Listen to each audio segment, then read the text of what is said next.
Today, I'm joined by Megan Zaharas, also known as Megan Sophie, and we'll be talking about the importance of taming that inner self-critic and changing our mindset. Let me introduce her before I bring her on. As a national board certified health and wellness coach and coaching certificates in lifestyle medicine and diabetes prevention, Megan's passion is to promote overall well-being and teach tiny steps for big impact. Megan was one of the first coaches in the nation to earn a national board certification. Megan also holds a master's in healthcare administration and health education and a bachelor's of science in kinesiology and health promotion. With a decade of experience in the wellness field, she teaches women how to become the healthiest versions of themselves. She loves teaching others how to create lasting lifestyle changes through habits, positive mindset, and healthy cooking for real food. As a busy mother of two, she understands the struggle of juggling multiple responsibilities while trying to stay active and make healthy meals for her family. Megan is best known for her friendly, warm, and encouraging approach. She is bringing her years of one-on-one group coaching experience online to provide support, accountability, motivation, and healthy lifestyle tips. Hi, Megan. Thank you for joining us for this podcast episode. I'm so excited to talk to you about mindset and that inner critic. Hi, Dr. Sekandari. It's so good to see you too. Thanks so much for having me on. So let's just get started. I just shared a little bit about your background and your experience with health and wellness. Can you talk a little bit about your training and the people that you serve? Yeah, so went through both the Real Balance global wellness training and then went on to become national board certified. And that's kind of where health and wellness coaching is moving towards more of a national board certification to really recognize those coaches who have gone through the stringent training to understand, the basics of health coaching, to be able to bring the profession up a level that it hasn't been for the 20 plus years that health coaches have been doing this. Well, that's good. Thank you for sharing all that. And being the first to be board certified, that's amazing. So congratulations on that. Yeah, thank you. Yeah, there was, when they first rolled it out, there were, I believe, 1,000 across the nation that had set for board certification. And I was one of those that, decided to kind of take it on. So, yeah. Wow, way to take advantage of that. That's great. So like I said, today we're going to be talking about that inner self-critic and then also impacting our mindset as well. So how can we challenge that little voice inside of us that seems to have so much power over us? And then is there a purpose to that voice and how can we calm that inner critic? Yeah, so great question. So the first thing I think that is super important, and especially when it comes to working with health coaching clients, what I try to kind of bring forth is awareness and the fact that this inner critic even exists. For a lot of people, they don't maybe know that our brain works in two different ways. We have what's termed sometimes as system 1 and system 2. And system 1 is your limbic system. And that's typically where your inner critic is found. It's our primate brain, and it's meant to keep us safe. And really, if you look back, years and years ago, back in even the caveman time frame, we used it in order to really understand our environment. And so it's that fight as well as the freeze response to protect us.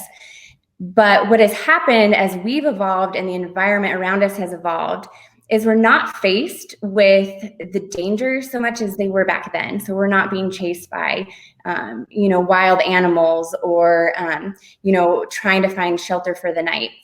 And it's now more, faced with just everyday decisions that we may have. For instance, I had a gal who was trying to decide whether or not to attend this new yoga class.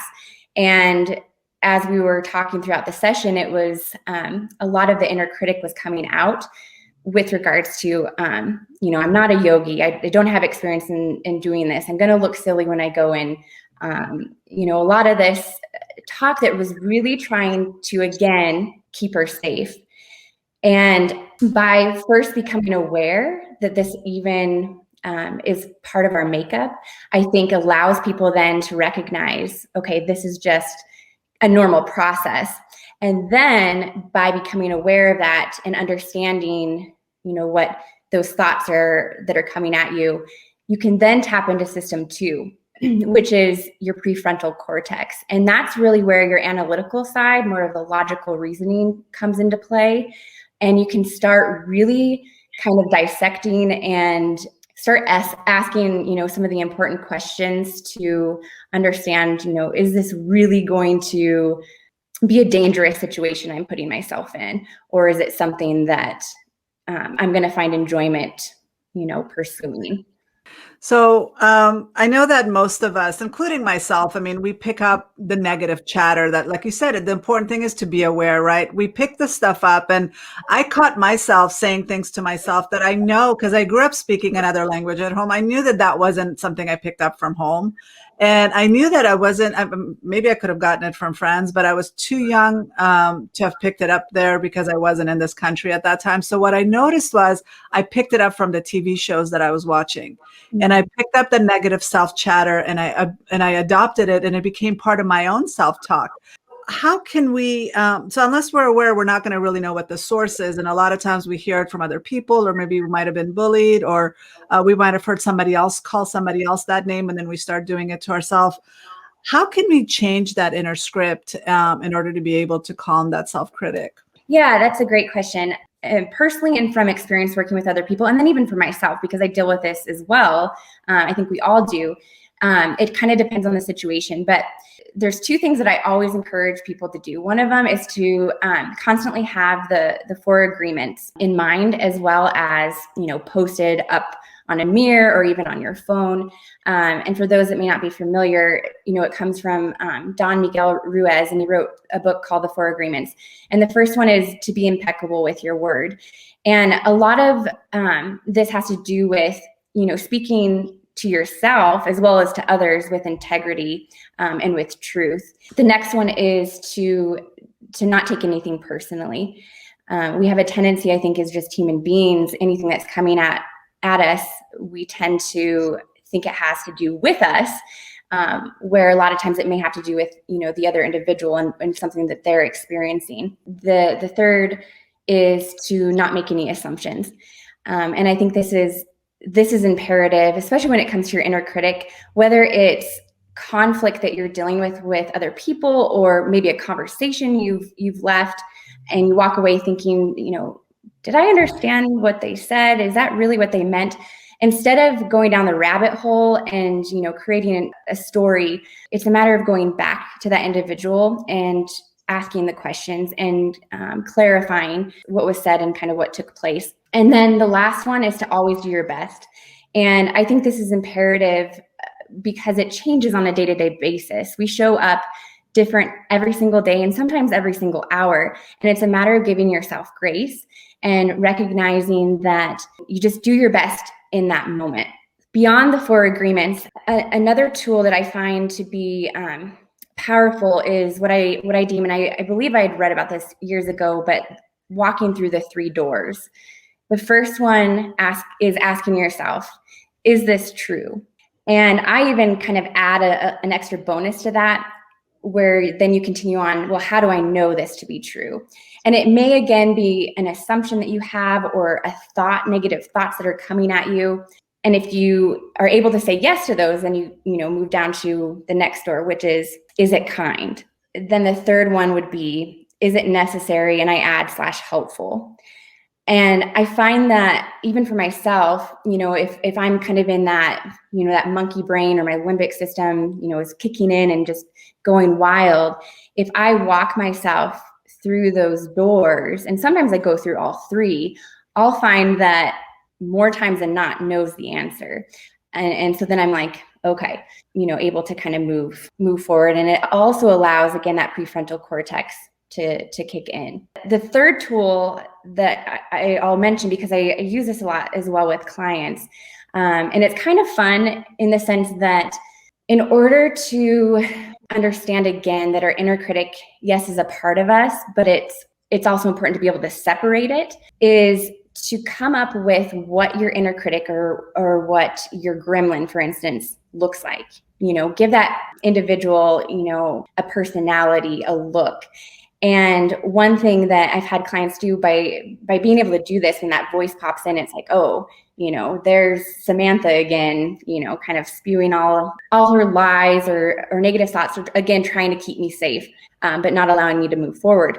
They can also have fun with that in terms of maybe taking on a different voice and becoming a performer. So again, you're separating yourself from that inner critic. Beyond then being able to kind of, give that inner critic an identity, some other powerful things to go with that is when it does pop up, is to have positive affirmations, either memorized in your head, or of course, what's always really powerful is to have them written down and posted somewhere. Again, if it's, in your bathroom, on your mirror, or on your phone, so that you can go straight to it and read it, whether it be out loud or to yourself, and just kind of, again, allow yourself to not engage with the negative thoughts that are going on, but give your brain time to switch over to the prefrontal cortex, the more logical thinking. When you were saying that, it made me think about how we talk to other people's kids, like a little kid, and we talk to our friends and babies in such a kind way, and we're so thoughtful, and we don't want to hurt anybody's feelings. But when it comes to ourselves, we don't do that. We think that we have to beat ourselves up and be really mean to ourselves in order to get ourselves motivated or to change. But our brain is always listening. And so being kind and asking that question, is this kind? Is this necessary? Is so important. You also mentioned the little gremlin. I have a little pencil with a little head, but I give that to my patients so that they can separate themselves from that inner critic. I had a patient that named hers Fred. So we would always talk about what's Fred saying now? Why is Fred saying that? Is what Fred's saying the truth? And so I like that you also have a little gremlin analogy, because it's important for us to separate. A lot of times our irrational voice is just that. It's irrational. It's not the truth. And we need to separate what's rational versus from our brain just freaking out like Chicken Little in our head, right? Yeah. No, and I think myself, coming from a place of, I have a history of anxiety and depression, and I see it within even my own family, but we have a tendency to engage sometimes, like you said, with those negative thoughts. And then I almost look at it like, I've heard it termed like your chimp brain or monkey brain. So it's like you're allowing the monkey just to go crazy, and it's throwing bananas everywhere, and you're just chasing it. The important thing, again, it comes back to being aware that it's even there. And then once you start hearing it, it's like, don't engage, don't start following what it's, telling you, but really then start utilizing those tools to separate and, say, okay, I recognize you're there, but I'm going to give myself grace. And this is, the direction that I'm going to go in. Again, whether it's, positive affirmations or, just the going down the 3 doors again, and just asking, is this really true? Or, is this just the craziness? Right. And I also tell my patients, like, if I was following you around every single day, 24 hours, and just saying all those horrible things that you're hearing inside your head, you'd be running away from me really quickly and ditching me, right? You're not going to want me around. But for some reason, we listen to this voice and believe everything to be true. For me, I had an epiphany in my 20s when I saw a bumper sticker that said, "Not every thought you have is true." It's just like, what? I didn't even consider that. I thought every thought I had was true. Mm-hmm. And so that really helped me start the separation process. And again, I also struggle with anxiety and have a family history of it. And so for us, it's such a constant chatter that we don't even separate what's ours versus what's that little voice, right? Mm-hmm. Especially with anxiety, it's constantly going and going and going, and we have to separate it. And like you said, calling it a name, giving it a personality, maybe even thanking it for that comment, like, "Oh, thank you for saying that, but I'm going to do it this way," or "I'm going to give you a limit.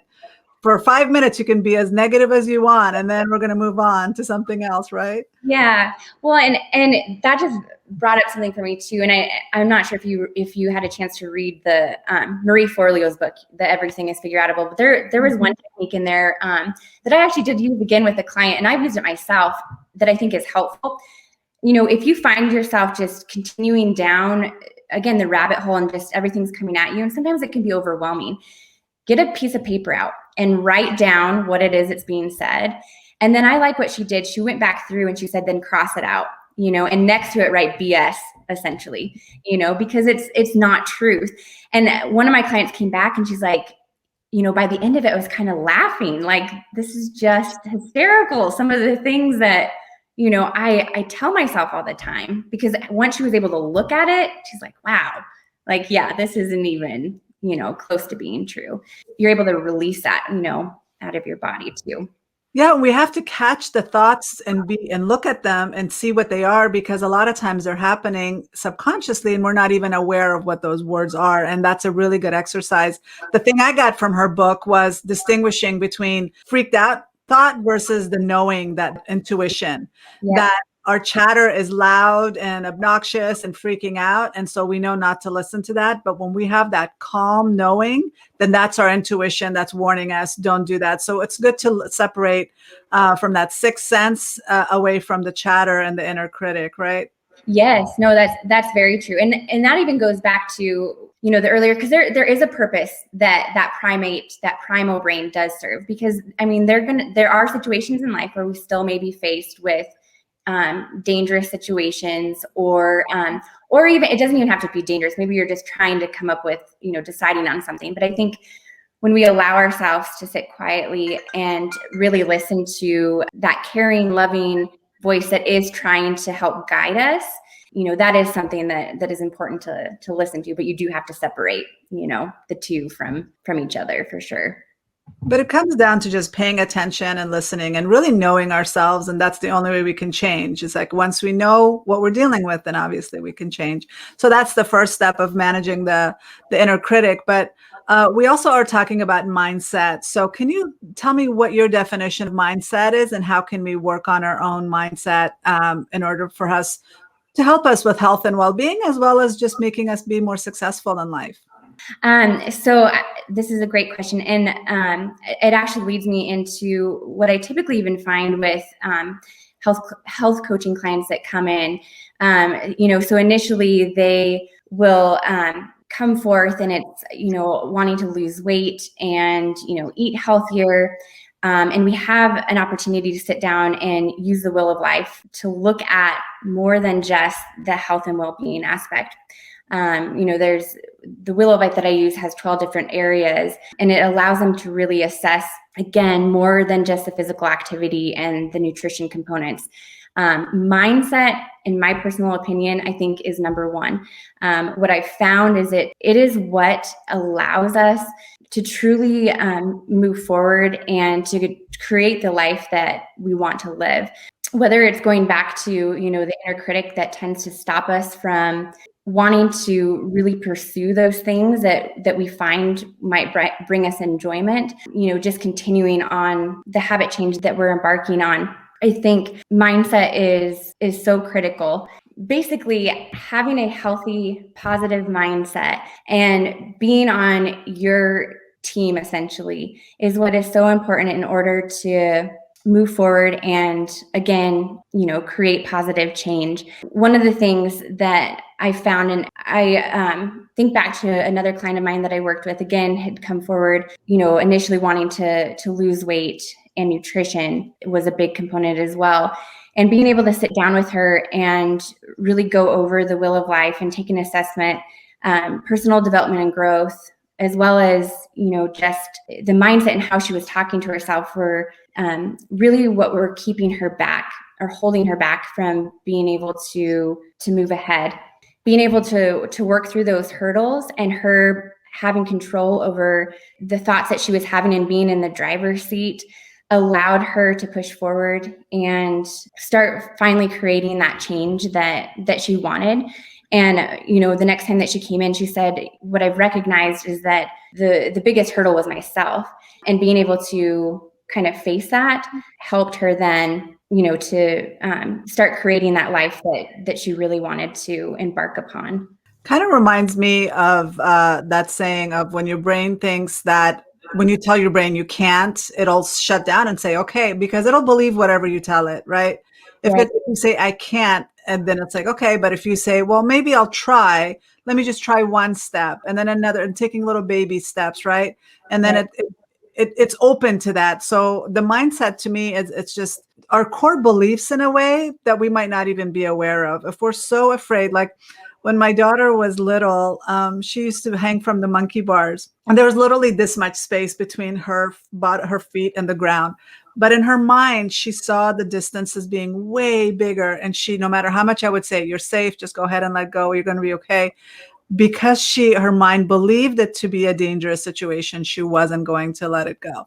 And we're the same way. We might not take a chance. We might not take a class. We might not put ourselves out there because of this huge fear that we've created in our minds.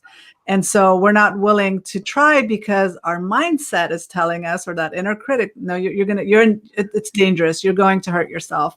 No matter how much somebody else is saying, no, it's okay. So it's a matter of really helping them see the irrational fear that they might have created, right? And that helps with.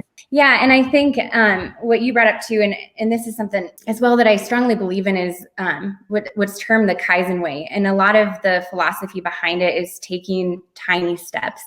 And one of the things that I find to be helpful is also a way to kind of sneak past, again, that system one, that inner critic, because it doesn't, I guess, start an alarm off in your brain, right? So if you take just tiny, consistent, incremental steps, eventually you start creating change and your brain doesn't even realize it's happening. And then by the end of it, it's like, wow, like I've actually made progress.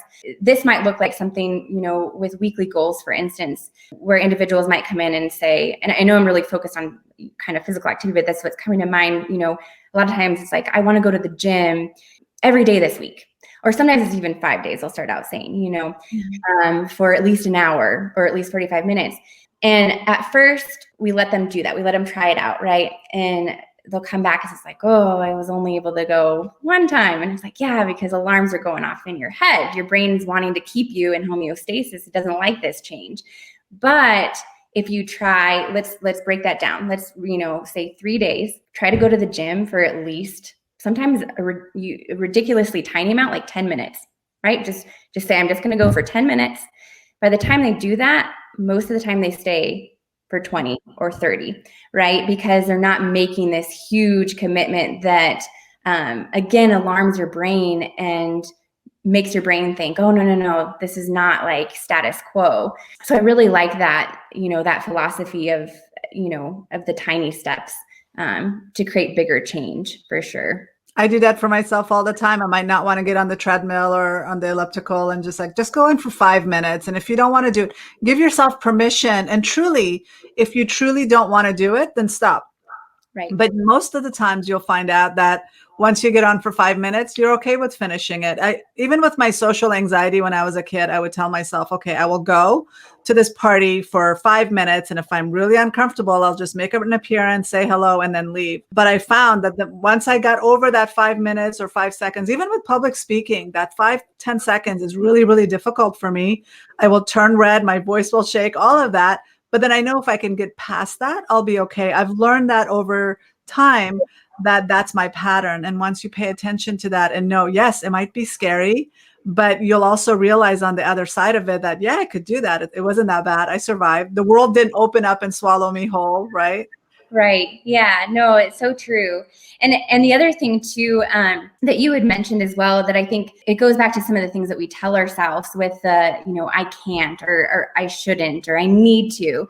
When we start recognizing that those are the words that we're using, we have the opportunity to change those. And I always say, swap it out for choose, because really that puts you back in the driver's seat. So instead of I shouldn't, it's I choose not to, or, I need to, I choose to. And by just changing that dialogue, you feel a little bit more empowered, because it's like, yeah, that's right. Like I have the ability to make this choice, and I am in the driver's seat. So, am I choosing for myself, to do this, or am I choosing, not to? And going back to our history of anxiety, I know for myself, I want to be in control, right? And we have this illusion of control, or we think that we have control over our lives. And the choices that we make, we want to feel like we are in control. But a lot of times it's that little gremlin that's in control. And so when we make a choice, we're putting ourselves back in that driver's seat. We're saying, no, it's not. I'm not going to do it because of you. I'm doing it because of me. I'm choosing to wash my hands, or I'm choosing to go to this party. I'm choosing to go exercise. And that makes a huge difference with us feeling a sense of control instead of allowing our little inner critic to be in control. Yep. No, that's so true. And I think, the more, again, the more positive words that we can say to ourselves, and the more, strategies and tools that we can use to, again, remind us that, we are in control, and not allowing ourselves just to kind of take a back seat and play into what may be going on, I think is an important thing to always keep in mind. Well, we're always in control of our reactions and the choices that we're making. Obviously, we're not going to be in control of what happens outside of us. But what I found is the calmer I am, the more in control I feel inside with my choices, and being in the one that's in control of the decisions instead of my little inner critic. The less reactive I am when things happen outside of me. Like, things can happen outside of us all the time. We're never going to have control over that. We're not going to have control over what somebody says to us, how somebody treats us, or even like politics or the environment. But we have control over our choices and our own reaction. And that's where we need to focus on. Just that little bit that we have control over will make us feel more empowered than taking on the world, right? Yes, no, that's so true. And really, it even goes back to, the initial tool or analogy I talked about earlier with the 4 agreements, because you're so right. We don't have control of our environment and what takes place and what comes our way, but we do have control over how we react to what is given to us in that information. And I think one of the things that also comes to mind, it goes back to, for instance, if there's someone that you're dealing with and it's things that maybe they're saying to you, a lot of times what's helpful is to imagine that you're holding up a mirror pointed at them, because in reality, it is a reflection of them. And I think that's important for us to keep in mind, because we all have our own unique worldviews and perspectives. And, what people may say isn't always, most of the time, 95%, if not more of the time, is not about you, right? So not to take anything personally. It's more about what's going on in their own world.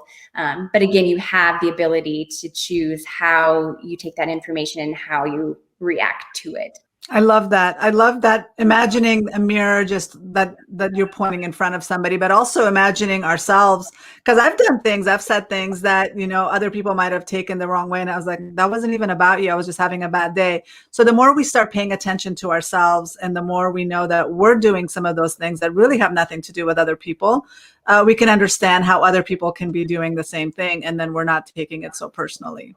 Yep. Nope. Awareness is key on both fronts, for sure. What you're saying to yourself, but as well as what you're putting out there in the world. Yes, definitely. Exactly. Now, I know you had talked a little bit about the shoulding all over ourselves. How can we, we've mentioned some strategies, but we have a lot of those. We should do this, we should do that. So besides making a choice, are there any other strategies that you have as far as helping us not should all over ourselves? Well, the main thing, again, and this is so key, is to be aware that we're even saying it, because a lot of times people don't recognize that, that's the conversation or the words that they're using. And once you are aware that, I'm constantly saying I should not, or I should, it's shifting that and changing the language to where, you're in control. No, I'm choosing to, or I'm choosing not to. Also just having a talk with yourself and deciding, if this is truly something that kind of reflects the person that you want to become, and is pursuing X, Y, and Z going to help bring you, to that, the end goal, or continue on your life journey that you're wanting to, embark upon. But again, I think all of it comes back down to recognizing that we're even saying it to ourselves, and making that shift with the language that we use when we are saying those words, because it is very disempowering, and you're almost like putting limits in a way on yourself as well. And I would ask myself, who says I should? Where am I getting this need that I have to do this? I had a patient a long time ago. She was like, her parents had long passed, and she was living in their house, but she said, I can't rest during the day. I can't take a nap no matter how tired I am, because I'm worried about being judged by my parents because they wouldn't let me take a nap. And a lot of times we're saying I should do this and this because of things we had grown up with or limits that we had as a child. And we're continuing to apply those same strategies when they may no longer have a purpose anymore. Maybe they served a purpose back then, but they no longer serve a purpose. So even paying attention to who's telling us that we should, can be really liberating. Yeah, no, that's very, very, very true. It's going back to those limiting beliefs, and again, really questioning, like you said, where is this thought coming from, and does it really serve me, in this moment and with what I'm hoping to, embark upon or achieve. Yeah, I think that's so true, because there's so much from whether it's past behaviors or things that we saw, not only with our loved ones, but as you shared as well, seeing things, on TV or out in social media that we've kind of taken on ourselves, and being able to tap in and say, where am I getting this information? And does it serve me, here and now in this moment? Yeah, exactly. It's just about being more aware and more mindful, and being insightful, I guess, about what's going on inside of us, and not just mindlessly going through our day without really being aware of our thought process and the chatter that goes on all the time. Yes, very true. So you're also a fan of the 478 breathing technique. Can you share a little bit about what that is and how we can use it in our lives? Yeah, so I learned this, a few years ago from an integrative medicine doctor who had studied under Dr. Weil, and he's out of Arizona, and he really does a lot of integrative type medicine, and he helps other providers tap into, I would say, more of the Eastern philosophy of things. And when it comes to breathing, one thing that is so true, especially in our American culture, our society, is we do a lot of shallow breathing. And one great analogy that he used to tell me is, if you look at a little kid, and I have little kids of my own, their bellies tend to stick out. And as we get older, we have this tendency to always just want to suck it in. And a lot of that's because, again, of society kind of telling us we need to be a certain way or look a certain way. But because of that, we tend to not fill up our lungs to their full capacity. And with the 478 breathing, it's one of several techniques out there. I personally like this one because it's a calming technique that's used. And essentially, you want to be able to build up with it and not do it for an extended period of time when you first get started, because we're so not used to not only filling our lungs fully, but also fully exhaling our breath out in its entirety. And so with the 478 philosophy, essentially, you would find a comfortable place to be sitting in, and you want to focus on taking in a deep breath for essentially 4 seconds. And as you inhale, you want to imagine that your belly is like a balloon and you're inflating it, as much as you possibly can. And once you get to that place where it's like, oh, I can't go any further, you stop and you hold that breath for 7 seconds, and you kind of count. And then after you've held it, you release it for 8. And you really want to make sure at this point that you're focused again on that belly and really deflating that balloon as much as you possibly can.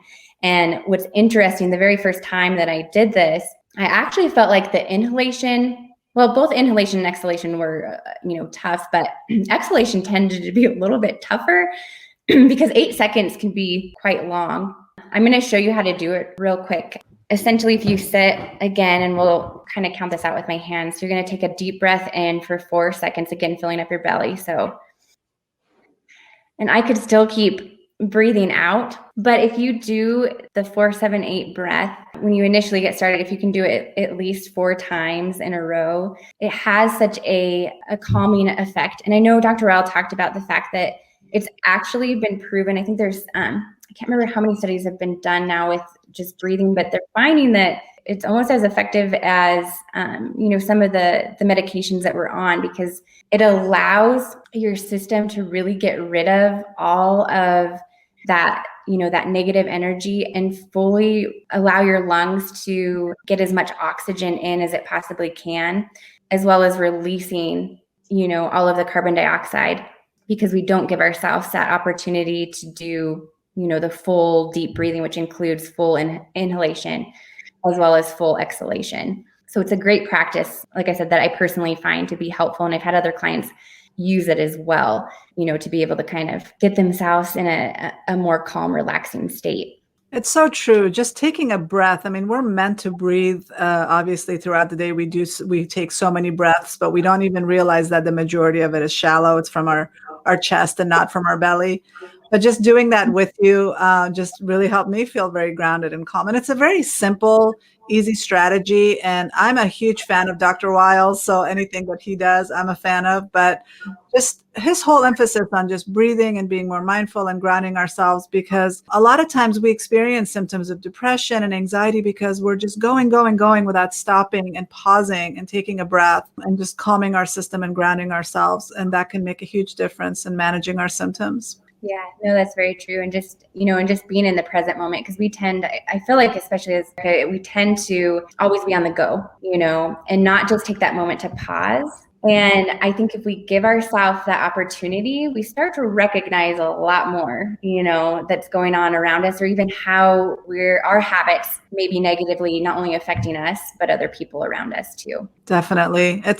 We miss so much when we're rushing through life. And we just had a really good conversation yesterday, even about stopping, slowing down, and chewing our food and really tasting the food and being more mindful at the dinner table so that you're not experiencing bloating and gas because you've shoveled that food so quickly. Just stop, slow down, let your body really, the enzymes release, and so that they can properly digest your food. We just go through life so quickly, we're not paying attention. So we need to pay attention. Yeah.